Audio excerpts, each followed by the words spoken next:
In this DVD, you'll find additional recipes to complement the dishes from the series, and also an insight into my search for perfection. I've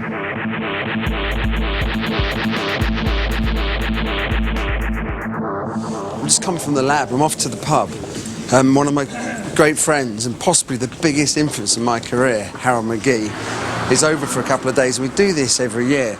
We spend a few days just brainstorming and playing around. It's great fun. He wrote a book in 1984, which, to say changed my life, might be a, so you're going to get run over. I'll follow me. You're right. Okay, go quick. Whoa. Okay, well maybe I shouldn't get a job as a road safety expert. Anyway, he wrote this book in 1984 about the science of cooking, which really did open my eyes to what possibilities existed in the kitchen. He's just arrived from Heathrow, so I'm going to kick off. I've got a couple of questions I've got burning to ask him. Hello, Harold. Hello, Heston. How are you doing? Well, thanks. How about you? I'm good, thanks. A good flight. Yes, thanks. I know we've got an awful lot to cover, but I've got one question that I'm burning to ask you first. For one of these dishes for the programme is bangers and mash. I love that effect of the cold butter melting on the potatoes. The butter's starting to melt, but you've still got these hard pieces in the centre. Mm-hmm. So I was thinking, well, I wonder if it would be possible to make a butter gel. I've never heard of anyone doing that before. It makes perfect sense in that dish. It's a brilliant idea, but I've never tried it. I don't know anyone else who has. Right, well, that's throwing down the gauntlet, isn't it? Good luck. Thanks. So up for the challenge, I roped in head chef of the Fat Duck, Ashley, to help.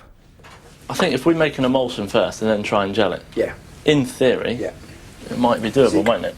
The problem with trying to gel fat, all the gelling products you can find are not fat soluble, so they will not dissolve and gel the fat or oil. But butter's not just fat. Butter's a mixture of fat and water. So thinking if we could try and Ashley's going to try and dissolve the gel in the water and then add the butter, and hopefully that might actually make a butter jelly. Bit of a long shot, but it's worth a pop. Have you got there's agar and gellan? I could get gellan. In the restaurant, two of the gelling agents we use are agar and gellan gum. Importantly for this experiment, both form heat-resistant gels. We dissolve the agents and then chill to set. Don't put them in the flask too. Hopefully, bit of luck.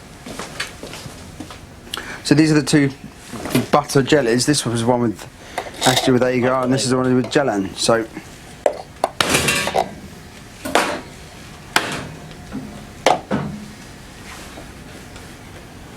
let me try it. I think it's worked. That was a gel. That was a butter jelly.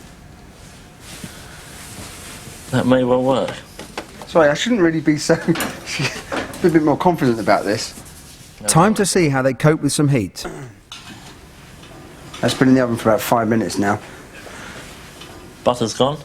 It's the gellan, and that's the agar. That gellan one is still... It's still there. But this one, I don't think I'm going to be able to pick this one up. No. Both of these worked, and if you want to give it a go, you can get agar at chemists and good supermarkets.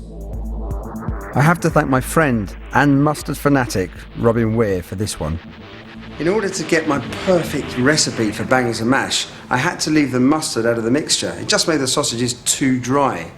So, I thought the best thing to do would actually be to make a mustard to serve with the sausages.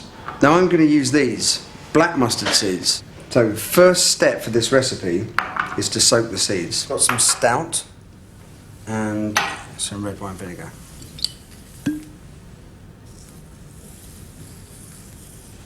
Give those a stir. We're going to leave those for about 36 hours. The addition of the vinegar is quite important. If I was to soak these just in water, the enzymes that are in there would react and give a really, really strong kick. Now, whilst I want a kick, I don't want it to be too strong, so the vinegar actually suppresses this effect a little bit. So we leave that now for a couple of days. Here's some I did earlier.